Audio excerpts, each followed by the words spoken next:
Hello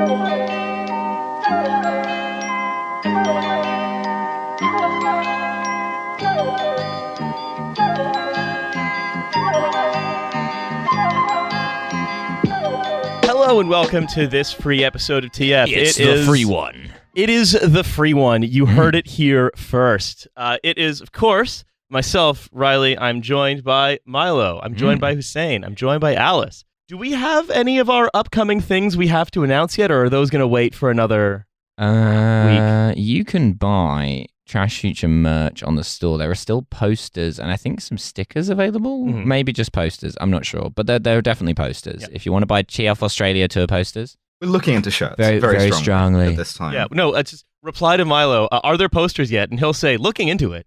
That's right. I will say that. Yeah, if your name is like, the 1488 Gremlin or whatever, I'll reply Misogyny to you. Goku. Misogyny Goku replies to you saying, like, you should do a shirt with the machine that sucks you off. If your screen name is The Mischievous Uyghur, I will reply to you and say, looking into it. Yeah, looking very strongly into it.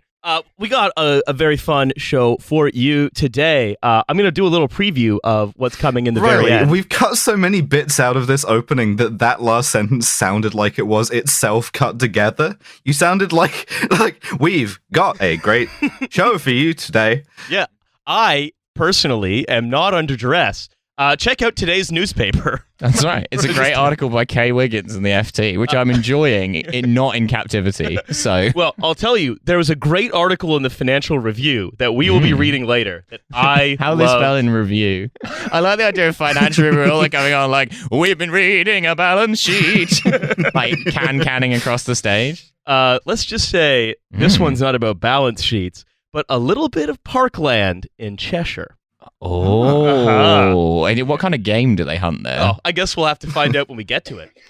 But that's what we call a teaser in the business. Yeah. So consider yourself teased, schoolyard style. But first, I want to talk a little bit about. This is now, I think, becoming a recurring segment at the opening. There are a couple of things that I find completely fucking delightful about the Tesla company, its executives, its philosophy, and everything about it. Sure. A great company that makes great vehicles. A great company that makes great vehicles. Maybe we can find a theme tune for whenever I see a Tesla online that is fucking up in a hilarious way. Yeah, it's Tesla Thursday. Even though this doesn't come out on a Thursday, it's Tesla Thursday for us. It's Tesla Tuesday for you. Shit, all right, Tesla Tuesday. Monday. We've got Tesla Tuesday. Who knows what we could fill the other days with? Who knows? Well, the W one we had to cut. Oh yeah, yeah. Uyghur Wednesdays. But spelling it with a W, because we're phonetic on this show. No. The show canonically has dyslexia. Not any of us individually, but the podcast. The account itself. This is a video taken in Turkey about last week. As a Tesla ice cream man. Well, close. A man parked his new Tesla in a garage, and he left it there for precisely 1 month, new car. And he came back. Yeah, and crucially, this garage was not under the sea. No, this will there become wasn't a little important. talking crab there. No. It was not. James Cameron was not poking through it. It was not under the sea. So a Tesla in perfect Mediterranean weather in a garage. Okay, cool. Yeah, in a garage. Yeah. The way of water. Now I'm saying water in a normal way, and I just want that on the record. Yeah. I'm not pronouncing it in a weird way. No. Why would you? No. Exactly. So this Tesla was then discovered as basically discovered, unearthed. They sent a fucking remotely operated vehicle Time team went to down view there. this The Tesla. owner went back to the Tesla and found it basically full, teeming with new life. Parthenogenesis had occurred.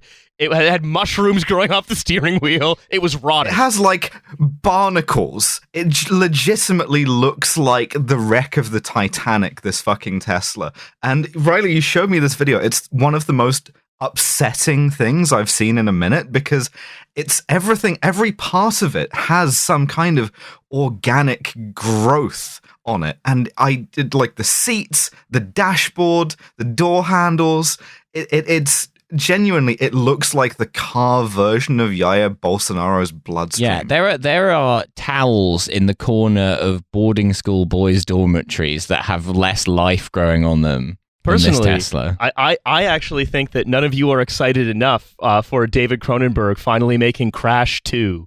Or additionally, or if us finally getting to find out, number one, that Bolsonaro is actually fine in Turkey driving a Tesla, maybe a stolen Tesla. Or perhaps, number two, the other possibility is that the chaos gods are real and that there is a champion of Nurgle who lives in the world.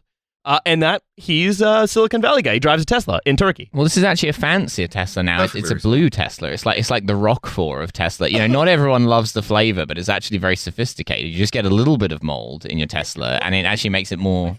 I feel like what you pedestrians don't understand is that actually this is a really ingenious feature of the Tesla, because Elon Musk is, he is someone who cares very much about the future and cares very much about where human civilization goes. In the future, right? So what he's decided to do is he's reimagined the car. The car is not just a vehicle to get from A to B or to get stuck in a tunnel or to die in. You can also grow stuff there too, right? It's an the Tesla ecosystem. I was going to say it's vertical farming, but I don't think it's quite vertical farming. For every life that Tesla takes by being a terrible car that's poorly designed and often driven through very, let's say, fire protardant tunnels, it is now creating new life. It's Elon Musk is balancing out the equation. I went to the hospital. They told me I'm protardant. Well, he's creating he's in creating these new ecosystems. He's creating humans that will be resilient for new environments. So actually, in many ways... Oh, sure. I mean, think about it this way. The way we discovered penicillin, we're going to find the cure for all diseases in this Tesla. So Jair Bolsonaro needs to get in this Tesla, actually, because it's going to miraculously cure him. God. He'll be healed.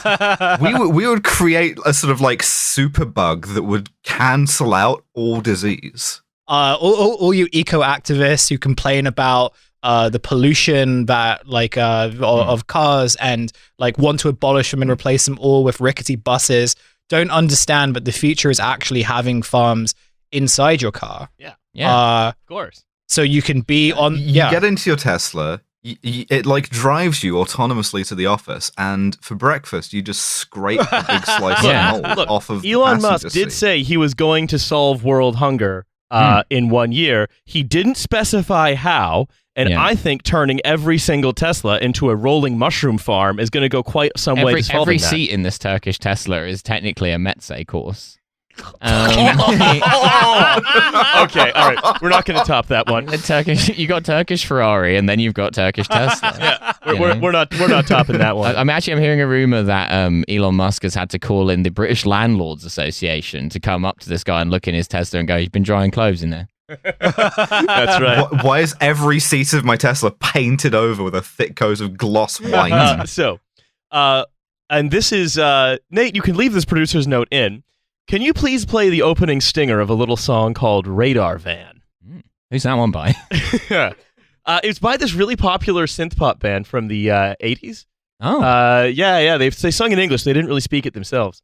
Anyway, I'm sure he could find the opening stinger because the next thing I want to talk about is finally the police in Britain are going to go after the most dangerous criminals in the country. They are finally actually going to take on some kind of a civil defense role after spending many years as a bloated, let's say, disciplinary arm of capital. They're going to arrest a Romanian TikToker in a sort of tit for tat. Yeah. No. Much a spy swap on the tarmac at Heathrow Airport. Andrew Tate exchanging a sort of knowing look as he walks past his Romanian equivalent. So marching them across it like that scene in Die Another Day. And Andrew Tate in the sort of mind prison from Die Another Day. He's getting his dick stung by scorpions. Of this. We can only hope. However. No, what has happened is police are planning on, this is a big sort of press release that got splashed. They're planning on visiting more than upwards of 1,000 of Britain's homes, and they are, in order to crack down on... 1,000 that are left. Yeah, 1,000, Britain 2023, there are 1,000 homes left, and one man from the southeast owns all of them. Yeah, Dave. Yeah, and the entire economy is structured on making Dave happy. No. So their police are going to visit Britain's remaining 1,000 homes, where apparently people have been using modded fire sticks to commit the ultimate crime of enjoying the football. No. Isn't modded fire sticks the opening of 2001? These fucking bad slags. Yeah. Yes, modded that's right. fire sticks, Gov. So, they're watching the Barclays Premier League without the correct rights. That's actually Makes me sick. That is what's They're happening. worse than nonces. So, I mean, they do this occasionally, and I've always found really funny about this is because Britain barely sort of has a centralized police for anything. All of this is run through City of London police. This is one of the things they do is they're police intellectual property crime units. And so you'll end up with some, lockup in Manchester getting sawed open by City of London police on a day out, getting to use the big sort of door knocking in RAM for the only time in their entire careers. And I really appreciate giving them that opportunity. It's like a school, a school. Yeah, they trip, had to get out the big ram that had Nick Leeson daubed on the side of it. So what has happened is they have identified customers from a huge database in a major ongoing criminal investigation and will knock on the doors of people to warn them. Oh, they're not even getting the RAM. You're just going to get a knock on the door from two city the ram on the police door very officers who are gently. It's you don't have to let us in, but please stop illegally streaming the football. I spoke with a gentleman. I had both thumbs inserted in my stab vest. At which point he introduced me to a lady who also lived at the premises, and they had been watching television of a broadcastular nature. The only thing that could make this more British police is if they give this a really a vainglorious name, and on the press release it's as part of Operation Condor, Operation Telemachus. Yeah, Operation Condor. We will be throwing a bunch of sports streamers out of helicopters. Operation Telemachus is when you wait for your dad to come home. So there have been lots of sort of stories about, if you're caught illegally streaming or downloading stuff, the police will sort of come and arrest. I remember when I don't know, Milo, about you. It has a name. It's called Operation Raider. But it's not a raid. It's knocking on a door. Hussein, please continue. We'll operate radar vines. That's where I thought you were going with that. Raider vines was 7-second videos of you knocking on someone's door. That's right. Well, what I was going to say, so from what I remember, there have been so many occasions where you have like news stories and like British police saying, but yeah, if we catch you illegally downloading stuff, then we are gonna you could get into a lot of trouble. You could get fined like £1 million for downloading like some fucking bad Eddie Murphy movie from like 2003. And I remember one time, so I was very much, I like to kazaa stuff. And obviously because it was me, I kazaa'd mostly like Yu-Gi-Oh! Japanese Yu-Gi-Oh! And Hussein, are you sure about saying this? There's not like a statute of limitations. I am for willing all you know, I'm willing to be arrested by outside. City of London Police for downloading unabridged but non-dubbed Yu-Gi-Oh! I'm willing to be a political prisoner for the right to watch undubbed anime. But no, there was like so I actually got really scared about this at one point. And I remember like when I had downloaded some episodes and then I heard this police car outside of my house, and like this police officer is like walking to a house, and I'm like, oh fuck! This is me. I'm gonna be like arrested for watching Yu-Gi-Oh! Did you grab your Yu-Gi-Oh deck? So like the police officer rings the bell, and like because this is like I think it was just me and my grandma in the house, so I opened the door, and I was just so terrified, and like the police officer like, is your mom and dad here? It's like, no. It's like Operation Telemachus. Wait for your dad to come home. And then he goes like, "Oh, I've just got some questions about something happening on this road." And I was like, "Okay, I'll stop downloading. I promise."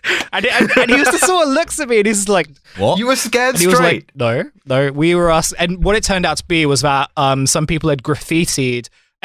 someone had graffitied like a telephone pole, like just down the road. Priority number one for like the Bexley Safer Neighborhood team is finding out who drew this dick on the telegram. And they had like just graffitied like a dick on the and this police officer was trying to figure out whether anyone had. Oh my god! There was a graffito of a phallic nature. I intercoursed with a gentleman of a juvenile persuasion. You I think. Yes.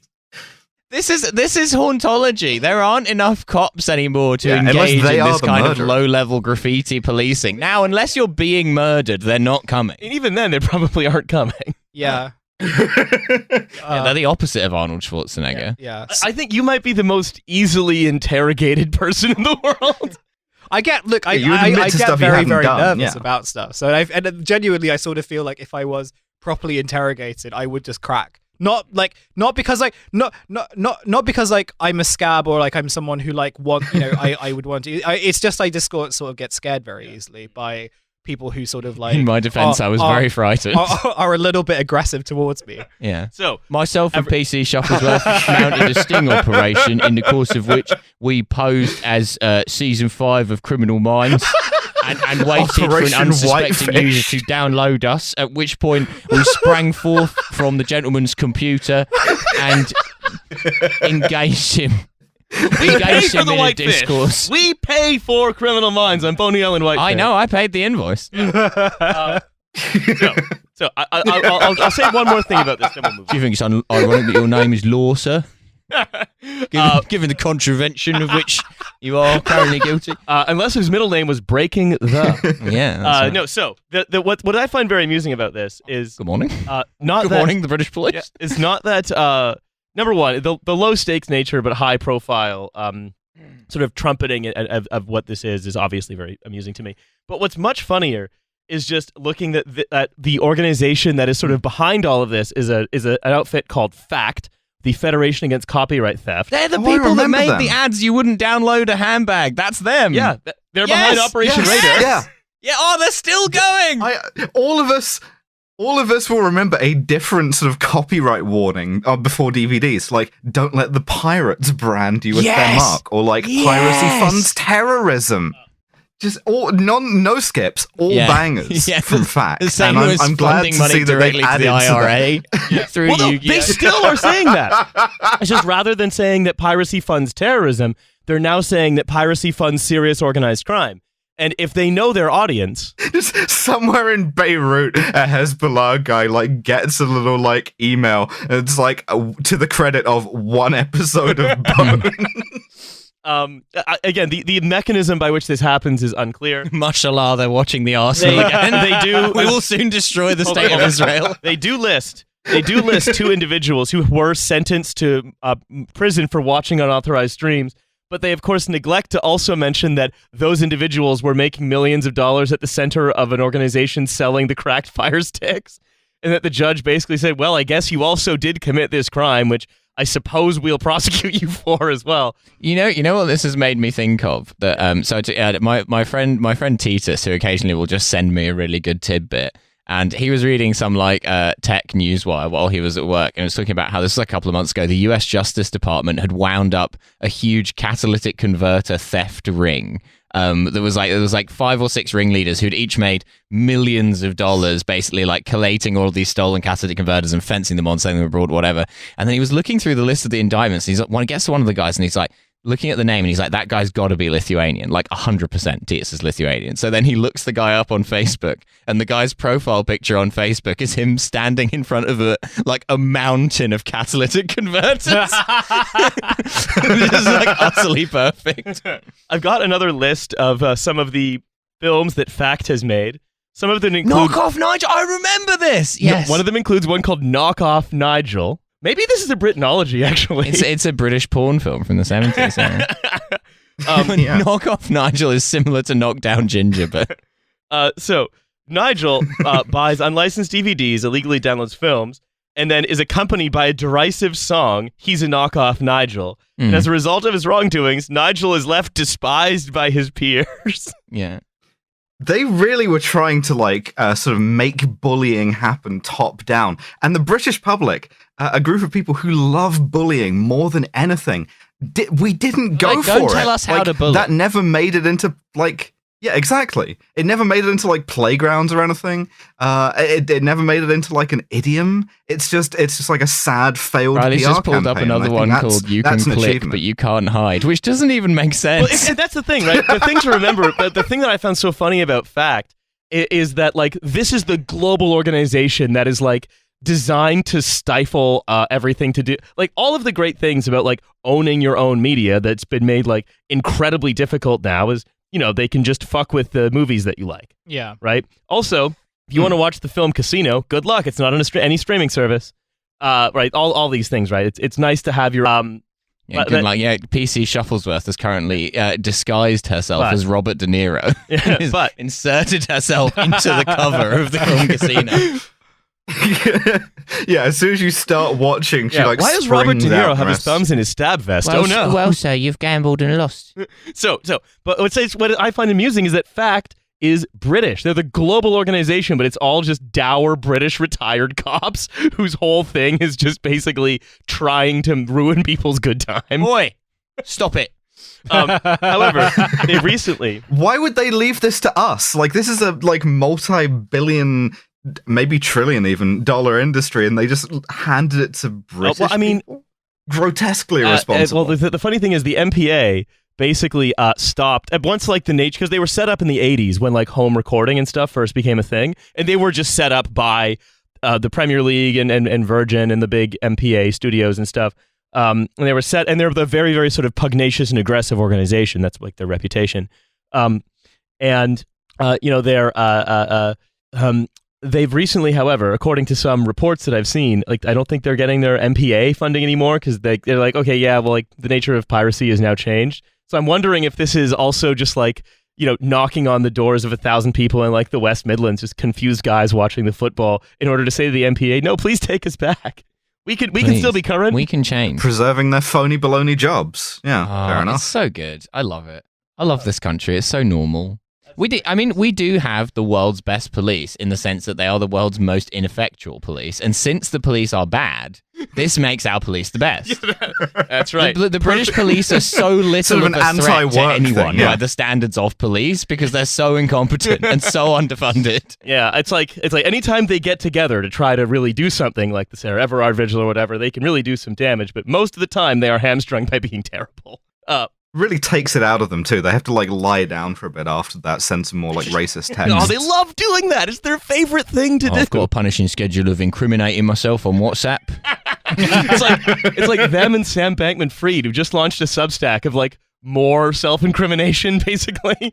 Just be like, yeah, you look at any British cop's phone, sort of like 70 to 80% chance they'll be in a WhatsApp group called like racist jokes. that'll be the name of it. They're and like 90% of my car from. Some of them are. Well, no, some of the memes were quite racialist. I genuinely believe that like almost all of the like operational planning of British law enforcement happens in racist memes, and then they're also in another group chat that's called like Baz, and that's where they do the racist jokes.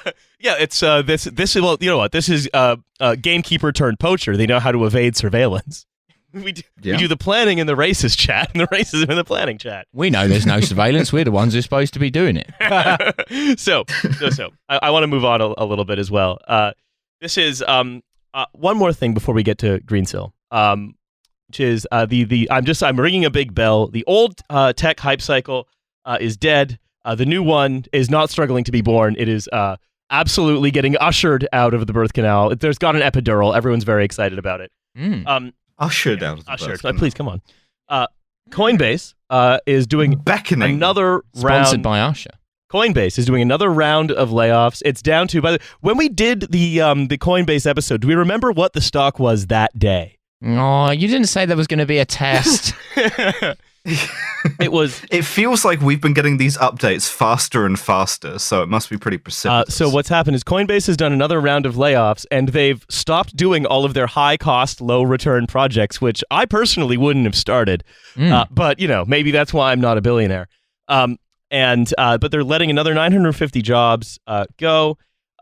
And you know, this is a particularly brutal, really kind of like stretching the meaning of the word jobs there. Sorry, how about this? Another 950 occupations. Okay, People were sure. occupied, just thinking like, hey, what if we could make it so that you could pay for a donut in under 10 minutes?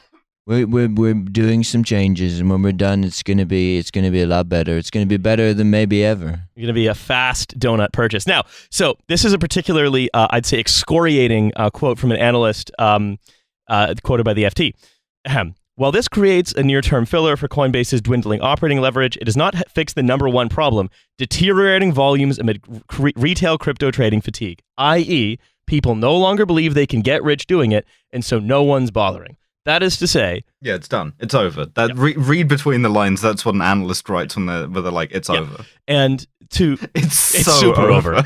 And that's in no small part because, right, ultimately, Coinbase, crypto, everything involved in it is one of the most pro-cyclical industries that there is. And pro-cyclical just means like when the rest of the economy is up, when interest rates are low, and so on and so on, it is sort of up proportionally to that. And that's because for reasons... Yeah, it only works when money is free, and now money isn't free anymore. And so it's over. You don't have to go home, but you can't stay at here. a very high level. Yes, that's basically what we're talking about, right? And however, this has been, because nature abhors a vacuum.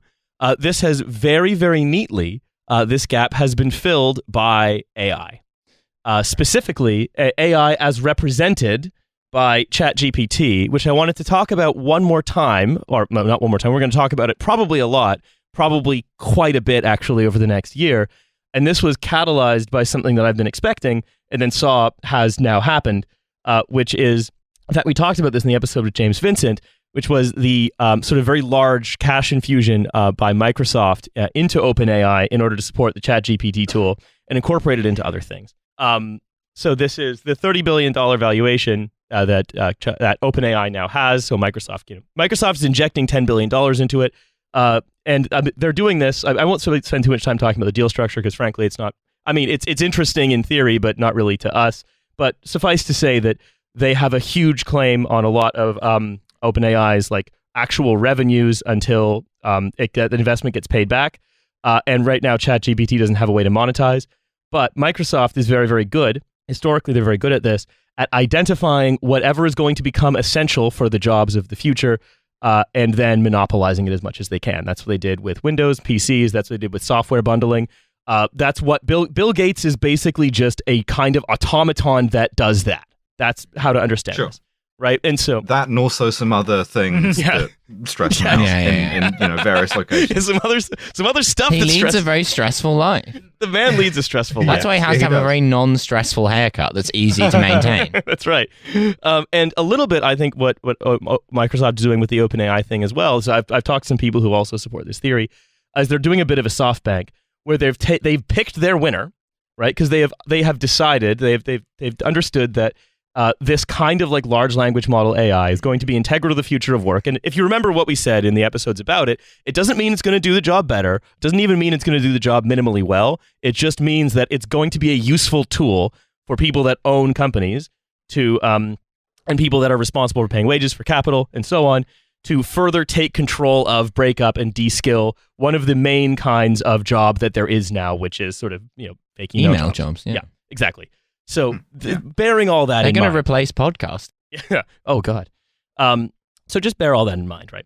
And then what Microsoft has done is they've picked their winner of what they see as the next cycle, and they are just defending it with huge amounts of cash. This is what SoftBank did. It's just that SoftBank is run by a lunatic. And so they picked winners in industry. So it's sort of like... They're bolstering it against the economy that is being it's doing the cyclical thing again. It's cycling in the bad way, and so Microsoft is like, no, we're not going to let you take our beautiful racist chatbot. It's that. It's also the other thing is that if you think a lot of other people are going to enter into the industry, you can basically buy your way into always being at the top table by either being first or being richest. And Microsoft is ensuring that ChatGPT... So like stealing a march on. Yeah, and Microsoft is ensuring that ChatGPT is doing both. And this is beyond... Wow, that sounds smart. Good for them, I guess. Exactly. And It's going to make everyone's lives worse appreciably, because now instead of like having your email job, you're going to be replaced by a racist Clippy. But Yeah, this is an unfortunate term for Trashfuture, because normally we talk about companies that are evil but incompetent, and Microsoft is a company which is evil but very competent.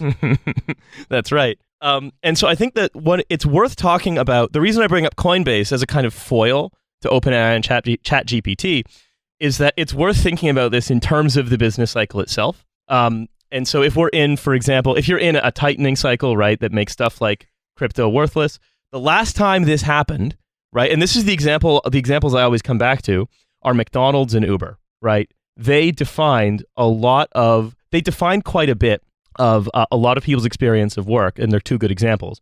And I always come back to the idea that when jobs in a recession get damaged, the scar tissue stays, right? And stuff that gets automated, stuff that gets casualized, stays automated. Yeah, and so at McDonald's, when they decided to have automated customers input their own orders in those kiosks, they don't have to fire everyone. There are still people who interact with the customers, but they don't have to have as many people per store. Basically, their overall wage bill gets just enough to get a chair thrown at them and deflected efforts. Yeah, it's British McDonald's. Bare minimum. Yeah, you still got to have the scary McDonald's bouncer on a Saturday night in Derby.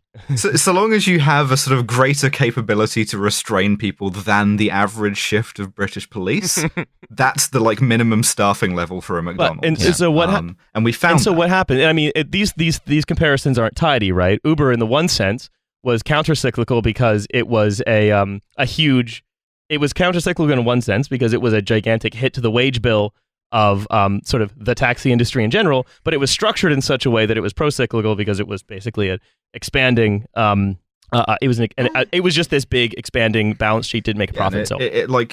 And it made the discourse much worse because it allowed people to suck off Travis Kalanick in a sort of this is a disruptor sort of way, and provided us with a shitload of content. So thank you to Uber for that. So, but anyway, all of this is to say, right, that if we can kind of see now elements of the hype cycle in the economy that is going to emerge because the economic environment has now been aligned with the thing that it's going to believe produces the future. And the danger... Or Facebook. They did all of this shit for the metaverse, and then the economy just went, whoop, no, instead of that, racist chatbot. Well, they didn't have the money for legs. That's the problem. They faked legs, and the market lost trust in them. It's so funny that they faked the legs. And so, we've seen sort of various efforts to invent the future happen. It's just there was all of those efforts to invent the future weren't really reducing a wage bill that much. They weren't really automating a lot of actual meaningful work. Sure, the metaverse might reduce your office leasing bill, but is that really, especially in email jobs? The opposite of what capital wants to do. Well, it's it seems like on a very basic level, it's like the metaverse still requires people, right? To function, it needs people. It doesn't need people in the same place. It doesn't need people in kind of office environments and all the sort of complicated, not even complicated, it's all the things that you need to do actually to maintain an office space. And what the kind of chat GPT era and even just the AI automation era seems to imply is that the future of innovation is really going to be how can you do stuff with less people, with fewer people rather. Yeah, and in fact, I grabbed an interesting, so I subscribe to all of ARC's newsletters. The things I do for you people. ARC, to remind you, is... Those newsletters come in 2 by 2 every week. ARC, to remind you, is the thematic exchange-traded fund run by Cathie Wood, who believes that God told her to allocate capital to disruptive technology companies. Yeah, she's kind of like a Mormon investor. It's so grim that we've gotten to the point of doing this show that's we all know the insane theocracy hedge fund. We know about that. So they recently had a report on tomorrow's trends, and also actually by the newsletter that came out just after that had a really interesting thing on how they calculate profitability, which I think is worth mentioning in a sec. So it says the U.S. labor force has grown consistently from 12 million in 1870 to 150 million in 2021. the number of labor hours per employee has declined at a compound annual rate of 0.37% per year. Thanks to technologically enabled innovation. Nobody wants to work anymore. Well, it's that they have a more optimistic view, right? Where they say that thanks to technologically enabled innovation, labor is producing more while working less. In the early 1900s, Ford's path-breaking concept of a Jewish conspiracy that control... Oh, sorry, I misread that. Ford's path-breaking concept of an assembly line accelerated the annual decline in working hours per employee more than fourfold to 1.39% per year until the Great Depression of World War II arrested it, as shown in the second chart below. And quality of life went up hugely, which is, obviously we're primed to replicate that given that we have sort of comparable rates of engagement with things like unions, right? Obviously what is left unsaid in ARC is where those extra profits from working hours go, and so on, because of course they're A, they don't care, and B, they're incentivized to obfuscate it. But it's interesting to see that they're making this same comparison. So they say this year, generative AI breakthroughs such as ChatGPT and DALL-E 2 could catalyze another period of accelerated declines in working hours per employee. And usually I think ARC is full of shit, but in this case, again, I actually do think they are kind of onto something, just much in the same way that those declines in working hours per employee only produce better outcomes in the case of like very strong union presence, for example. Sure. In the case of those workers being a political force in a way that they're not now, that I think I'm reading the same thing and sort of agreeing with them. I'm just doing it in a scary voice, basically, as opposed to with big thumbs up. I mean, like I think we've spoken about this before, that like there are obvious labor-saving applications of AI. There's if you've ever had an emails job, you'll know how many fucking emails you have to write, where the semantic content is you could essentially convey that in 2 words, and telling a computer to go and do that for you would save everyone involved a lot of time. It's just saying that again in a scary voice. What if the fruits of that aren't going to you working less and relaxing more, but instead going to now you have 6 people's jobs? Yeah. And also, that guy that owns the 1,000 houses, 50 of them he's gotten rid of, but there are no more new ones. And so this is the thing. This is why I think about this, right? Because it is through a partnership with an organization like Microsoft. That's like the model, the potential of OpenAI, and possibly the threat to livelihoods. That's how it scales, right? And that is now happening. It's also annoying that it's happening through Microsoft because, of course, all of this will have to be branded as Microsoft Clippy from Microsoft Office. I'd be less mad if they made it Clippy. They're like, look, Bill says that Clippy has to be the face of the AI. We're replacing Bing with Clippy. It looks like you're trying to illegally download Yu-Gi-Oh. We've called like this retired police detective from Fact to come and kick you in the nads. Oh, it's that show New Tricks with Dennis Waterman, but they're all copyright cuts now. So, I mean, and there are some people, who are saying, oh, all this AI stuff, it's all hype. It's like crypto. There's nothing there. All of it is garbage. Look how I can trick the chatbot. It's like, yeah, maybe now. But the thing is, you have to remember, crypto didn't allow capital to de-skill labor. Crypto allowed capital to expand through inflation. Crypto was a way to capture things like just capture value through low rates. It was a great way to swindle, but it was a great way for guys you went to high school with to buy a Camaro. Yeah, that's exactly what it was. It was a wonderful 3-card trick, a great way to swindle. But you used to have to join the army to do that. But there were some ways, right, that crypto was used to exploit labor. I think Axie Infinity is a great one, but that was such an edge case of the overall ecosystem. This was the thing. It was sort of like crypto sort of seemed a bit too convoluted and a bit too complicated to sort of like integrate into, like, for companies to sort of like integrate into existing systems, right? Also, I think there was really no mechanism by which it could be used socially. Like, there was no social relationship. It's just an inefficient way of doing a bank transfer. Yeah, there was the social relationship that crypto represented was, in my view, a kind of a sort of almost a value fetishism, where it was just sort of abstract value and nothing else. And the social relation that AI enables is one that is between labor and capital. It's one that's between bosses and workers. And that's why I think that to just imagine that this is all hype, it's like crypto, there's nothing there, it's all bullshit, is quite dangerous. And that people with jobs, there are a lot of people with a lot of jobs now who should start thinking like you're a New York taxi driver and it's 2008. I don't want to be a downer, But Hey, whoa. yeah, and it's not. And again, Gotta send all these fucking emails. and it doesn't need to do your think job. a computer can do this. Remember, it doesn't need to do your job better than you. It just needs to do it well enough to take over, or it just needs to take part of your job away from you. Exactly, and the answer is the upshot of this is that not necessarily that you will lose your job. Exactly, it may be more that you end up doing your job in a more precarious way, and you end up doing more people's jobs at once, if that makes sense. Yeah, exactly.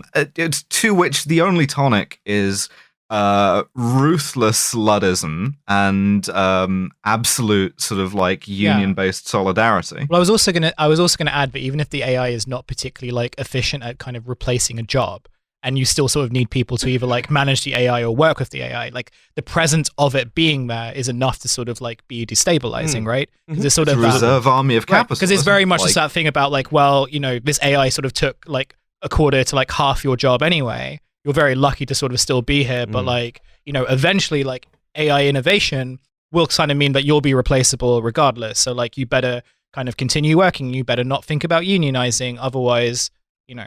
Try to unionize with the AI. Clippy's not interested. Right, exactly. Clippy realizes this workplace is a family. I think that the thing to remember, right, is that as we always say, but we usually say this in reference to when people say that some technology in and of itself is going to produce some kind of positive social change, is that the way to understand technology is not just by the operations of its nuts and bolts or what subroutines it has or whatever, but rather by the social relationships that it encourages and enables. And so, you know, happily, though, however this shakes out, your own labor is still going to be the like determinant factor in like how society gets organized, and your ability to organize and control and perhaps withhold that labor is what's going to make the difference, even if that labor is I have to craft a bunch of prompts for an AI to write an article instead of I have to do it myself. Yeah, for example, you know, Yu-Gi-Oh in and of itself is just a tool, but it depends who that tool is in the hands of. And, you know, like, for example, when Yu-Gi-Oh is being used to fund Hezbollah, then it's good.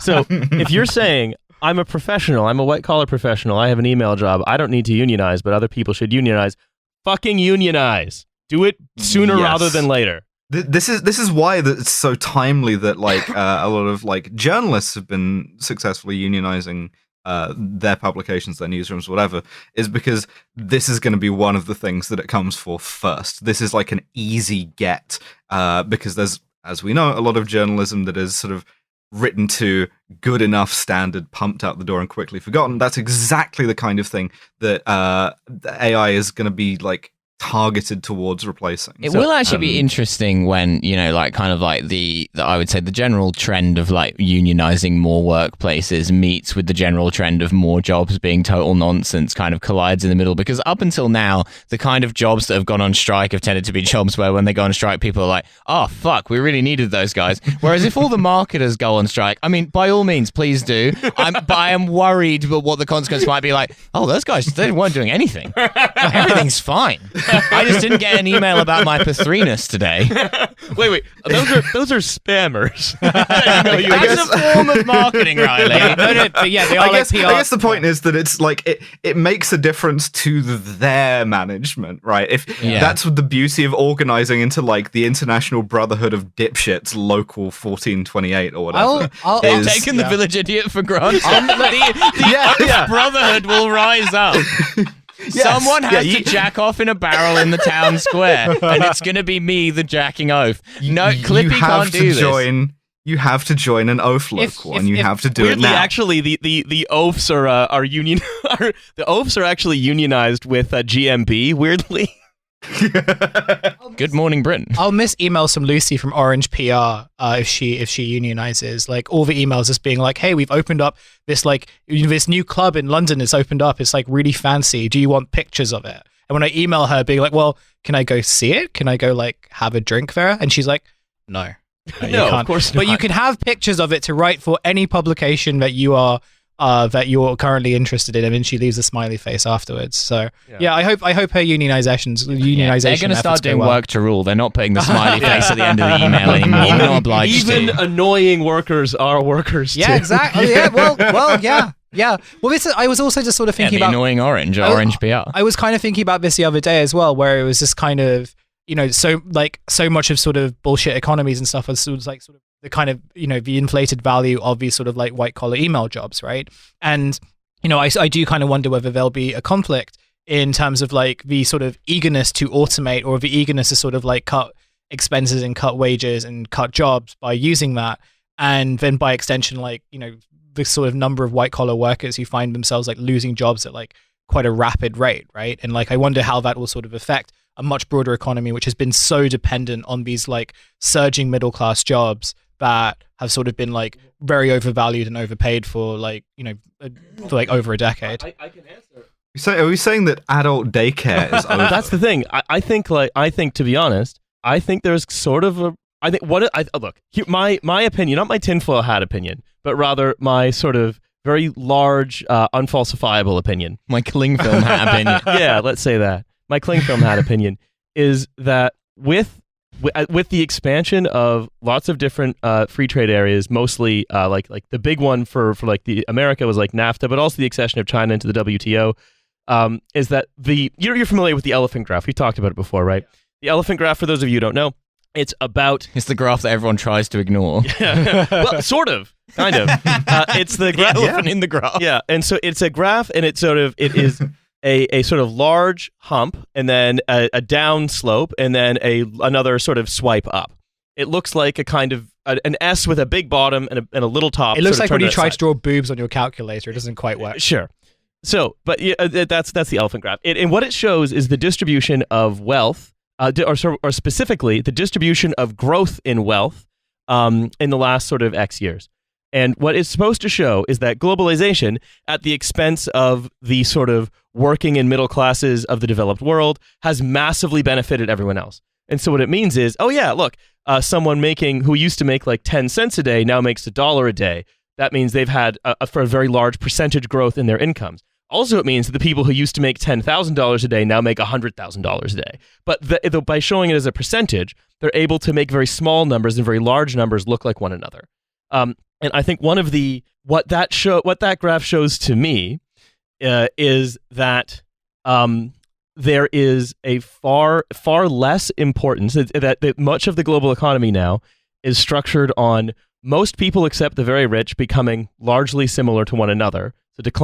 So living standards more or less coming to meet one another, very close to the bottom, all to sort of preserve the sort of extremely high living standards of people at the top, which means, right, that if the trend is going in that direction, then why do we need the adult daycare jobs? What purpose did the adult daycare jobs serve to that particular global economic system? Sort of to like generate TikToks. Yeah, and also to sort of say, like, if you have an email job, your job really isn't your email job. Your job is to go shopping. But I mean, how long really are people going to depend on you being sort of relatively mass affluent, right? And going shopping sort of once a week, when especially like your ability to do that has been degraded for the last 14 years anyway, right? That kind of wealth building is no longer really important. The kind of wealth building, the email job really is kind of it's a phenomenon of sort of I'd say the 90s to mid 2000s, right? And just because it had a very long hangover, but that long hangover has been all about increasing precarity. It's been about proletarianization creeping upwards, right? That's been the story. Why would it stop with email jobs? There's no reason why it would. And so, this is... Just so long as it stops before podcasts. Yeah, so long as I'm fine, I can still make jokes about this. No one can automate Joe Vanderklerk. Yeah. I've had a visit from the British police for illegally downloading the movie Adult Daycare, which is a bad Serbian remake of Daddy Daycare with Eddie Murphy, which weirdly still stars Eddie Murphy. Yeah. Oh, it's got Seagal in it too, which is pretty cool. Yeah, he plays one toddler. of the kids, yeah. He's a toddler who never gets out of his chair. I'm in a chair, I can't move it. Why does he sound like Trump? Oh, there's two of the coolest guys. This is what Steven Seagal sounds like when he tries to speak Serbian. So, anyway, speaking it a lot. Have you seen the launch video for Donald Trump's NFT collection? Weirdly, I haven't seen the video. I sent this today. It was so good. It's like, It's me, your favorite president, the best, better than Lincoln. I mean, yeah, he's right. Yeah. He's right. Yeah. You know what? I mean, you can't fault him for being wrong. And he's like, going, these NFT cards are very exclusive. They're $99. They're beautiful pieces of art. And then it's like showing them in the background as he does. He's doing the like it's the same like address overall video framing of the one where he's like, you can't do it, it's disgusting. but he's like, the NFTs are all like Trump as Superman, like revealing the S or whatever. He's like, We're building a community. I think you're gonna like them. You're gonna like them a lot. Well, in that case, NFT stands for nah, fucking true. You should buy these now because they're gonna go and they're gonna be gone. Yeah, we're gonna buy them all. that's right. Look, we're spending the Getting whole into Patreon. NFTs. Yeah, at this moment too is just so perfectly awesome. Trump. I love like at the moment when when they're the main business now is buying them for tax loss purposes. Well, you know why we have to buy them? It's because if you buy one, you get entered into a prize draw for a number of prizes, which are You can play on one of my beautiful golf courses, and they are beautiful. You can also win a dinner with me. I'm not sure if Okay. that's a great prize, but that's one of the prizes. Okay, can all five of us just go and sit one big in one trench coat. chair Yeah. and just like have dinner with him as like and just talk to him like a Greek chorus? Or like each of us says one word and like in a Yeah, sentence. the Trashfuture Gestalt consciousness. It's been a long time coming. So I also and that's noticed, how they're going to replace us. That's how they're going to like automate and like pare us down. Is we end up like sharing a consciousness together. we're gonna all have to live in one head. So I want to talk about this ARC profitability thing, and then we're gonna go into the. I'm sorry. Horrifying. At least one of us gets gender dysphoria. Yeah, I mean, yeah, that's true. Actually, will it's it a be? minimum of one. a Highlander. There must be exactly one. Yeah. I would like, out of fairness, if we had to be in like a hot girl head and I'm happy and all of you are miserable. That would be like turnabout. I think I'd enjoy being a hot girl, at least for a bit. Milo, did your egg just crack a little bit? Yeah, I think so. Someone, I can't remember who it was, like did a sort of image transformation where it would be like, what would Milo look like as a girl? Oh, yeah. And I do think it Yeah, did make a yeah, few he of was us feel hot, something. yeah. Yeah. So imagine Milo as a girl. No, I I want to talk. looked great, better than ever. I want to talk. The question is, Milo, do you imagine yourself as a girl? I want to talk. Actually, you know what? I'll hold off on the ARC profitability thing because we've already gone for a very long time. And I really, basically, The dessert look, is I'll say in mwah. short, I'll describe it in 30 seconds. Where basically they say they have this new method for calculating. Where if you use the usual method for calculating profitability, then only 27.8% of ARC's holdings are positive, and that's using EBITDA, one of the most like. But we don't want to forgiving- give you that. No. So they Chris have. Tarrant is working for ARC. So they have a new way of calculating it where they say, look, we're going to Half remove your age plus 7. we're going to remove look, these are like innovation heavy companies that are spending lots of money to acquire customers and are going to be unprofitable. So if you assume it, just like because EBITDA, right, it removes stuff like depreciation, taxes, amortization, these things that like you say, okay, well that doesn't really let you look at the financial health of a business. What ARC has basically said is, what if we did EBITDA, sure, but also removed research and development, costs to acquire customers, and then salaries. What if we just like, what if all of Salaries? those are mulligans? Yeah. Yeah. We're doing a vibes-based EBITDA. So it said, what if we remove research and development, salaries in the form of stock, and then sales and marketing activities, including like spending money to acquire customers, including bring your product cheaper than it is to grow market share. And if you take out all of that stuff, then actually 84.9% are profitable. Yeah. If you Whose stock only is look at only this, 84% still after you've removed all the running costs. if you only look at this side of the house is not on fire on average. Yeah. Look. You think my stock's a fucking dog? Who's a fucking dog now, cunt? I've changed the paradigm. So this is dessert. It's dessert time. It's going to be another long episode, I'm afraid, but that's Join fine. us I'm in having fun. Riley's patisserie. The Battle of Soghall Fields, what Lex Greensill did next. He's back, baby.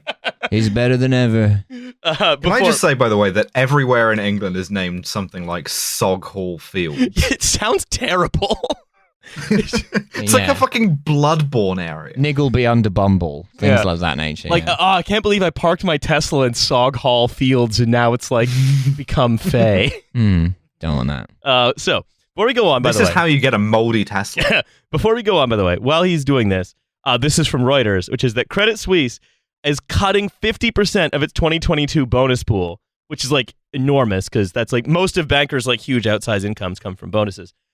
As the Swiss bank presses on with efforts to revive its fortunes after a series of scandals and heavy losses, including the Greensill scandal. So while all of that is happening, a bunch of bankers have basically just been told that I'm afraid there'll be no champagne fight this year. Oh no. Yeah. But we was looking forward to it, sir. Here in Zurich. Yeah. Oh, in the East End of Zurich? Oh, we love the champagne fight. It's what we look forward to every year the most, apart from the tour of the secret gold in the basement. Sorry, I wasn't supposed to mention that. The secret gold that we found. The imaginary secret gold that isn't really there. So- Stop asking about the gold. Who mentioned the gold? Not me. It was that urchin banker. I'm sorry, sir. I was just excited about the gold tour. I won't mention it again, I promise. It's like a single gunshot rings out. Tiny Tim. He was this far away from vesting. Everyone, please take out the burial tool from your Swiss Army knife. So, yeah, it's the tool that creates haunting soundscapes. That's right. Yeah, Adam Curtis. Yeah. So, the The fallen... knife, the corkscrew, the tool for getting stones out of horses' hooves, the tool for getting snitches out of banks. You know. Yeah, that's right. So, this is from the Financial Review. The fallen Australian billionaire tried to buy 200 hectares of farmland near a village in northwest England, so the view from his home and his neighbor's home, Barnabas Borbleby, wasn't spoiled. Barnabas I Borbleby. remember This MF. Barnabas Borbleby very This fondly. Barnabas Yeah. Borbleby. This I'm cursed to be the I'm only one just who going to say it remembers again. Barnabas Borbleby. Barnabas Borbleby. It is so close You to did this the Bumblebee. first time too. Yeah. I know, and it's never going to stop. So, the second, I added the third B. It says Borbley. Borbley. Barnabas Borbley. Somehow that's worse. Balamori ass name. No, we've talked about Barnabas Borbley before. He owned I'm this. sorry, I can't take you seriously while you're saying the words Barnabas Borbley. Okay, fine. We've talked about Double B before. Double B. Which is... Imagine him going through like any aspect of daily life. Imagine getting called at your GP, you know what? Mr. Yeah, it's Borbleby. quadruple B. there's so many Bs. Barnabas Borbley. No. So if you recall, Lex Greensill tried to supply chain finance his neighbor's special needs school. That's Right. his neighbor, Barnabas Oh, Borbley. yeah. Yeah, the Borbley School for Special So Needs. I'm sort of summarizing some stuff. I'm just not reading exactly the article. I'm sort of summarizing up front so we have all the information. Barnabas Borbley's special school for people with speech impediments. So So, like, once they can say my name, they're free. Sort of a lot of Dickensian characters. this evening. Yeah. yeah. So Greensill. Oh, please, sir. I just want to go and work for Credit Suisse. Okay, hold But on. I can't do it with this list. Let me get some of this. Barnabas Borbleby. Let me get some of this information It's out. like School for Wayward Boys. The project that he's doing, that he was sort of working with Barnabas Borbley on, Barnabas Borbley's Borstal for boys. it was a sustainable farming and reforestation project on Shotwick Park near the northwest English village of Saughall that's been his home base for 2 decades. Shotwick and Soggle. How is this country real? I've lived here my entire life. So the I don't journalist understand it either. the journalist took a train up to Saughall to go to the parish council meeting where apparently all the controversy around this project has been centered. You have no authority here, Barnabas Borbley. Barely hours later, this is from their article, Greensill had learned that I was in town, and I found myself in his Range Rover driving through the woods and looking at the pilot. Tied up. Sorry, this is sort of like a Russian oligarch thing. You go to the like town, an hour outside of Samara or whatever, and like they see you coming off the train, and you end up going to a quarry where you have a conversation about exactly what you're going to publish. Yeah. They're like, Yeah. hey, do you reckon you can fit in this suitcase? Yeah. No, I'll publish anything you say. It says, and looking at this pilot project he has set up with one of the local farmers. It's the first time he's talked to a journalist since his company went to administration. By evening, I was in the back row of a parish council meeting that had descended into utter chaos. The chairman was ousted in a coup organized by his deputy, and many walked out in high dudgeon. High Dudgeon was another neighbouring village. The deposed chairman dramatically tore up some papers. His deputy tried in vain to assert his newly assumed authority. And Question. Yes, please. Raising a sort of point of information here. What's the sort of population of this village? Because it feels like Lex Greensill used to do this for like the country. Like David Cameron was his guy, and he's now been reduced to a sort of Jackie Weaver level of intrigue. Well, if you extrapolate from the number of Barnabas Borbleys they have in their constituency, which is 1, that is so the high Barnaby number. that presumably the overall population has got to be massive. Sociologists call that the B number. The B squared. The Borbley number. The Borbley Boolean. To answer your question, Alice, in 2011 it was 3,009, but I think everyone was 90, and so maybe it's gone down. Yeah, the Borbley constant. Yeah. So, hem. I think I bought that as a paperback at an airport. The seeming cause of all of this discord, the Shotwick Park project, whose instigator, Lex Greensill, sat with his now bearded but totally impassive face as the mayhem unfolded around him. Freak! Freak. He's just thinking about who. Bearded, but he's gotten like a sort of a beard of sorrow, you know, because like in a character's sort of like punished arc, right, where they go out to like a small town in the country and like rebuild themselves. Maybe they grow beards and no one recognizes them. He's fucking Jackie Daytona of Sort and Bog End or whatever. Was it Radovan Karadzic who like fled justice and went and set himself up as a faith healer in some small town somewhere? Faith and sex healer, yes. Sex healer? Yeah. So the Tom Jones B-side. So he would like fix your sex life using like massage and Reiki and shit. Yeah, the problem is you're getting the pussy that stresses you out.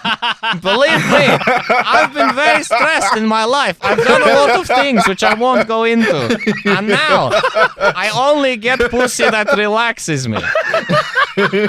What did Victor Patrushev the do in Radovan the Balkans? Karadzic was Romania.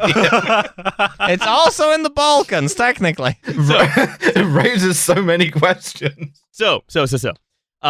Greensill, again, but also just sitting there and the sort of the chaos unfolding around him. And now the only place he can puppet master is like a 3,000 person village. Yeah. That's He's like, good. Yes, dance puppets. How did it all come to this? So, Shotwick Park was in the grounds of a long castle. The villagers always liked it because it was an easily accessible bit of green space, and more importantly, didn't have any houses on it, which they hate the idea of. Yeah, no one should live here. It's England. Yeah. Now, this is important. I know, obviously, I'm not a Yimby, but also, you know, these people are very annoying. I'm not Barnabas Yimby. Yeah. Not Barnabas Yimbly. So, it is owned by Chester... Jurgen Yimbly. Jurgen Yimbly and Barnabas Borbley have an exciting investment opportunity for you. That's right. No, so it's owned by Cheshire West and Chester Council, which has been leasing it to farmers who grow maize and sheep and raise sheep and stuff. And there's the parish council of the village. And so all of these, and then there's Lex Greensill and Barnabas Borbley. And all of these people are different pieces moving around the board. I hate it when you're the last to go on Monopoly and you have to pick up Barnabas Borbley. So everyone's taking the boat, the shoe, the car. I was thinking more of a chess vibe, like Borstal B to like a B4. So in the early days, the parish council Bishop to Knight's Borstal B. No, the Borstal B gambit. Yeah. You're adding a T that doesn't exist here. Yeah, he's Barnabas Borbleying. So. Oh, the Borbley defense. In the early days, the parish council was very keen on the idea. The typical story in overcrowded England, this is reading the article again. Your king in Borbley.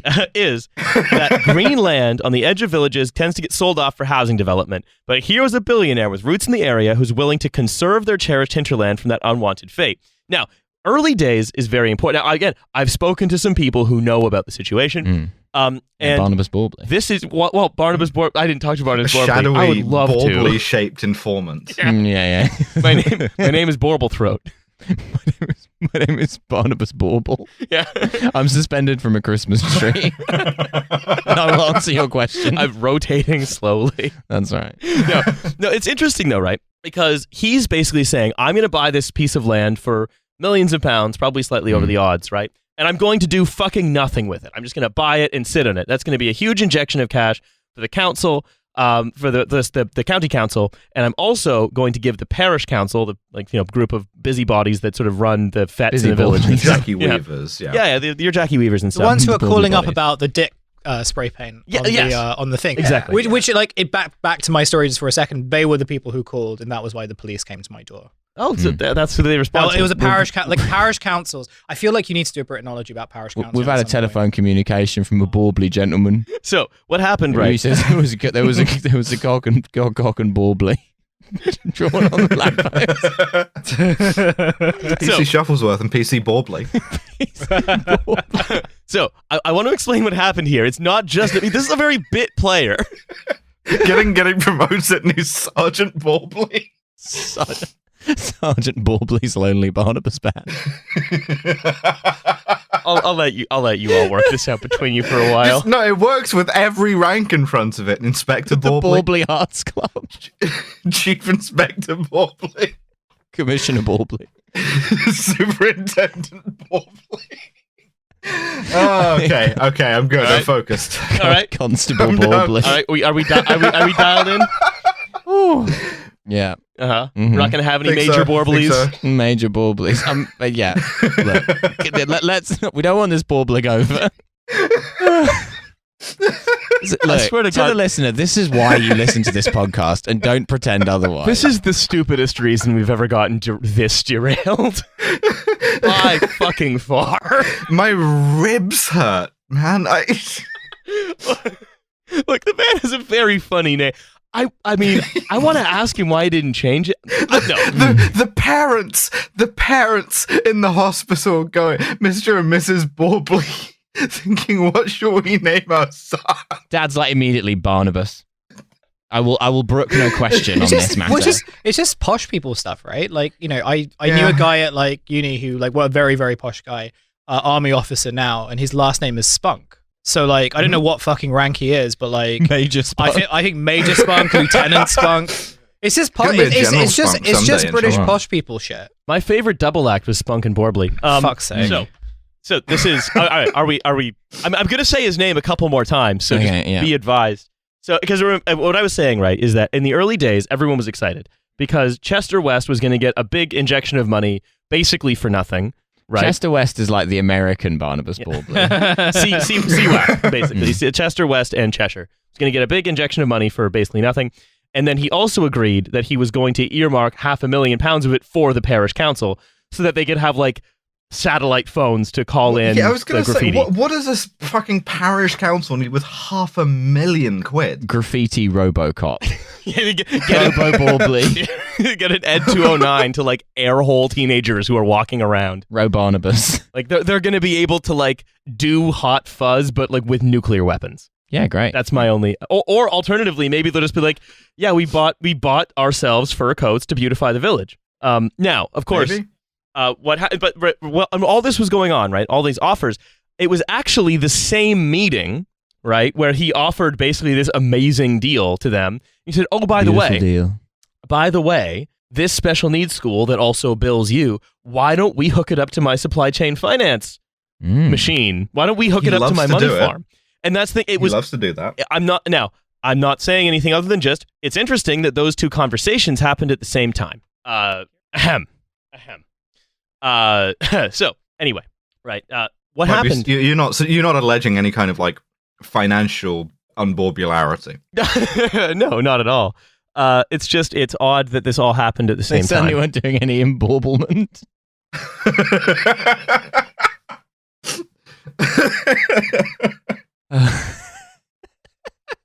Barnabas Bribbleby. No, I specifically didn't say there was any Barnabas Bribbleby, actually. Of course. I'm sorry.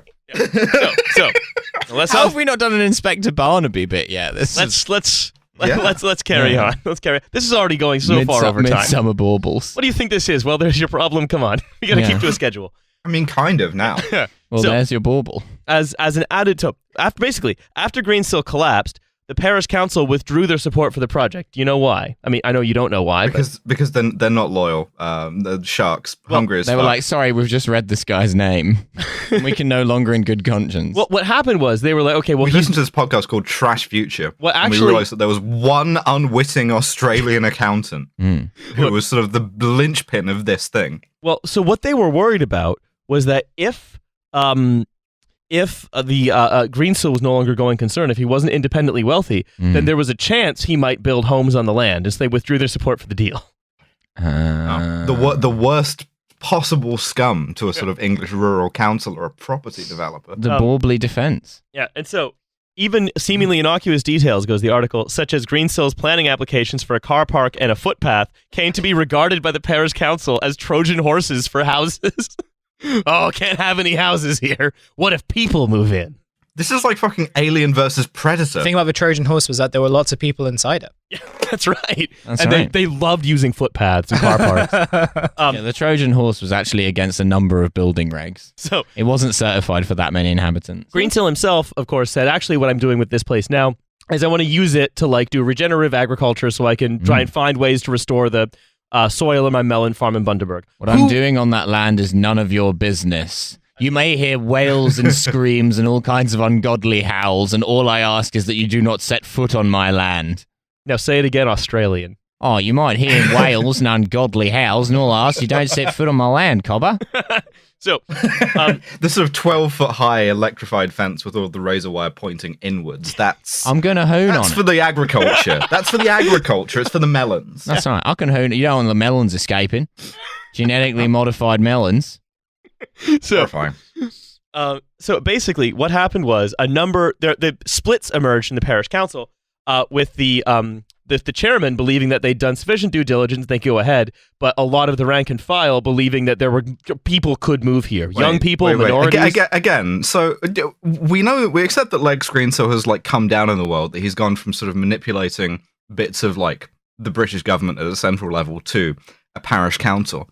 Are you going to tell me that he had a harder time doing that than fucking with like the cabinet office? I'll say he got further in central government, yes.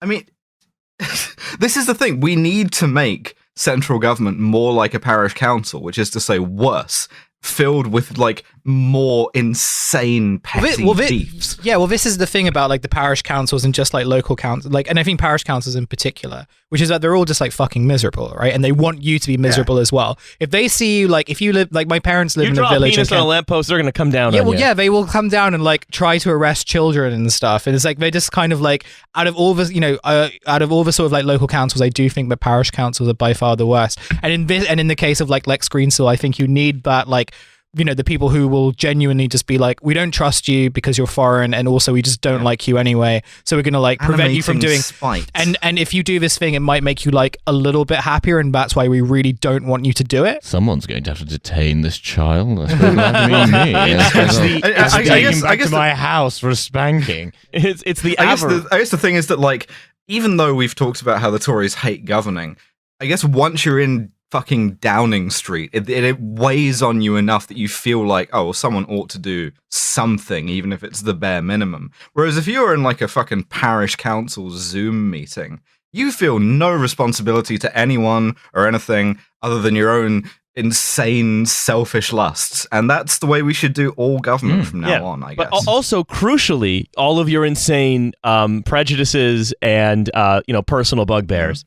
So what happened was Bug Borblies. Accusations flew in all directions as councillors were branded as either being in Greensill's thrall or also alternately pursuing an unfair vendetta against him. When his thrall, like Renfield. Yeah. Like they sort of spent one night on his game reserve. Well, I mean, people in sort of like rural England would fully get the concept of vampire and Australian mixed up. I believe that firmly. So what they did was the parish council, in order to continue their support, agreed that they needed to have a covenant attached to the sale, which would prevent any houses ever being built on the land, ever.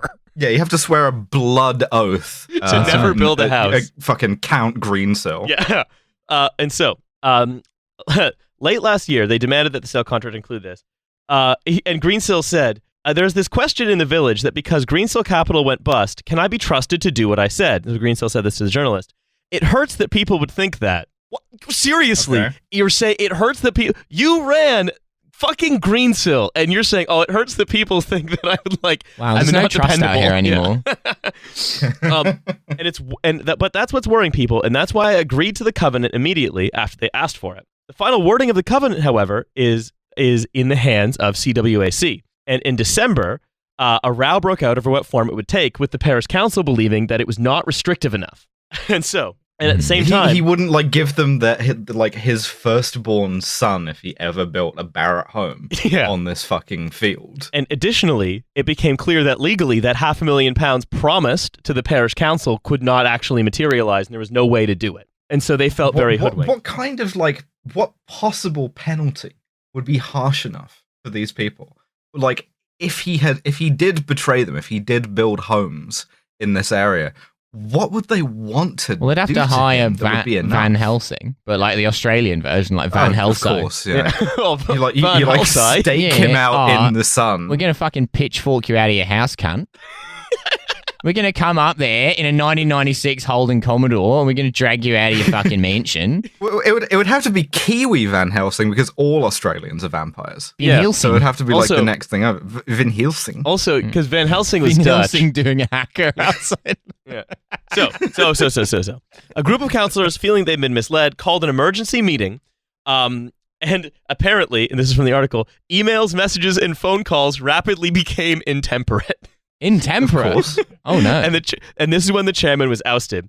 Greensill seems like an unborbulous term. This is very funny. This is what's coming. Greensill tried to step in himself, but after trying to talk to the chairman directly, the chairman panicked and called the police to report Greensill for harassment.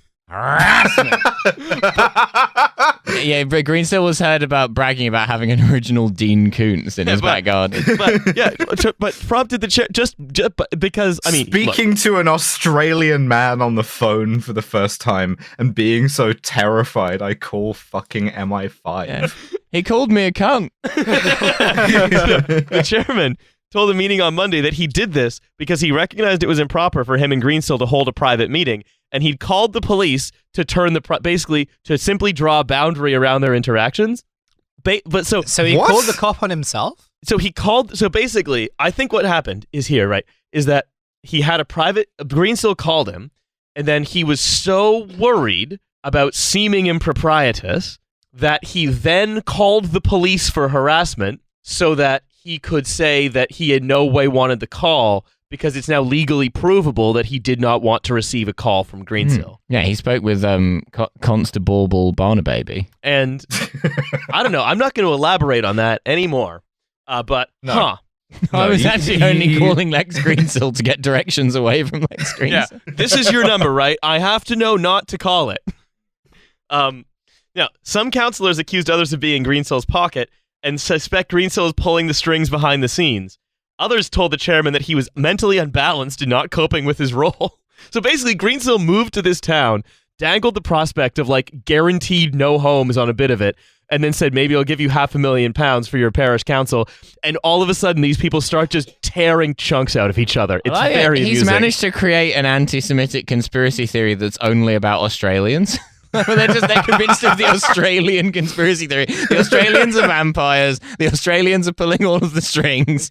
We need to band together against the Australian. Big upside down octopus sort of clinging up on the bottom of the globe. That's right. But there have to be easier ways to buy yourself some land which you may or may not use to hunt the most dangerous game, right? But instead, he's just tried to do it, allegedly, and run into sort of the psychotic state of all of rural England, and particularly land law in this country. Give these mugs a thong slap. Send them on their way. That's right. So everything is out of hand here, one councillor lamented, as audience members yelled, "You are a disgrace to the village," at the coup leader. Oh no. Well, coup leader. Well, all this was happening. Greensill was quoted as saying, "I actually like the fact that they take everything very seriously about their obligations to protect the village, our village, that my neighbors are so passionate about what happens to the environment around them, and I share that passion." I'm not mad. Please don't put in the paper that I got mad. I'm not thinking about how much fun I could be having hunting the most dangerous game right now. I actually just think it's because so many of these people, to take those kinds of risks, to do what he did, to do what he did with Greensill, to do what he did with Credit Suisse and supply chain finance. Legit psycho. You have absolute, to be clinically dead-eyed. Yeah. Yeah. You have to look at an audience of 70 nonagenarians just tearing strips off each other, calling each other disgraces, organizing coups against one another, and then just turn to a journalist and without moving your face at all, just say, "I admire their passion." I can't believe I've become embaubled in this. All right. We've gone for another long episode. I'm going to try to keep a lid on these, but you know what? We were having too good of a time. So thank you very much for listening to this free episode of TF. We will see you on the Bartleby bonus. There is a bonus Barnabas Bartleby Chronicle. Yeah, there is a bonus Bis Bartleby episode coming out on Thursday. It's going to be about the rail strikes with Gareth Borble Dennis. Gareth Dennis Blee.